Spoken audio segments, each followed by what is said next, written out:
Yes, I am Andover. I'm the interim director for Cherokee County Elections Office. I mainly want to speak to the ENet system. That's the system that we use for registering voters, list maintenance, checking in ballots, things like that. We have seen two issues with the ENet system. First, the absentee ballot portal. We have had people receive ballots that aren't their ballots. For instance, the first one we discovered was a Cherokee County voter received a ballot was sent to a DeKalb County address that was not their address. We've had about, I would say, 18 of these that happened. There's just a problem with the portal that when someone goes in and enters their information, for some reason, it is putting a random address that does not belong to that voter in the mailing address. The Secretary of State's office has been made aware of this. I do not know for certain that it happened in November, but I do feel like after looking back at some things that this could have happened in November where people had requested ballots and they were sent to the wrong address. The one that I got yesterday, the ballot had been requested on the portal December the 1st. I just got notified by the state yesterday to resend that ballot. So there's a very slim chance that that ballot is actually going to get to the voter in time. There's been several of those. Then the other problem we're having is really kind of hard to explain without seeing it. When we have an absentee ballot by mail, there is a barcode on the label where we scan that ballot back in. We check it in using a barcode scanner and that barcode.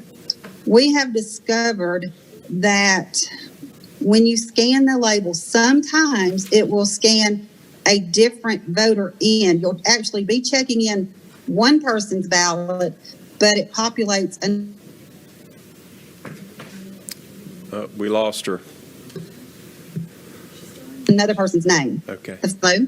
You broke up. Could you repeat what you said? Can y'all hear me? Now we can. Okay. Okay. The first time that this happened was on December 1st. We checked in a ballot and then we could not find the ballot. We spent days trying to find it. We've never lost the ballot and we thought we had lost it. Then on December 14th, we are getting ballots out of our ballot box and suddenly the ballot appears. That was proof to us that when we had checked in someone's ballot, that it had actually pulled up someone else's information. Is that making sense? Yes. Okay. All right. So we started getting error messages and we kept discovering that those kinds of things were happening. So I reported it to the state.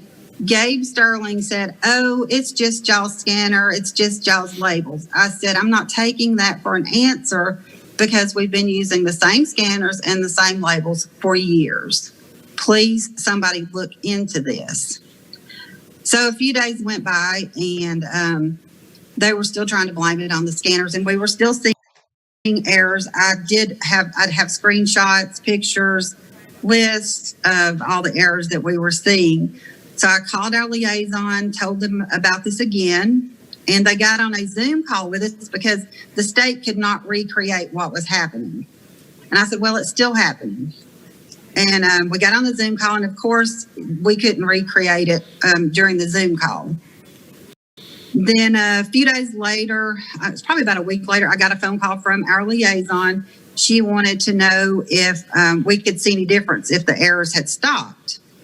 And so I went to ask the girls in the office that were handling that, and they said, yeah, we're not seeing the errors anymore. So I thought, okay, well, they did find something and they did fix something. I'm still a little bit concerned about the system because I do feel like we have issues with it because we are still seeing the portal issue, not so much seeing the barcode scanning issue. I just don't have a lot of confidence in that the portal is 100% right and that the scanning in the ballots, the absentee ballots is correct. Thank you, Ms. Doe. We appreciate your time.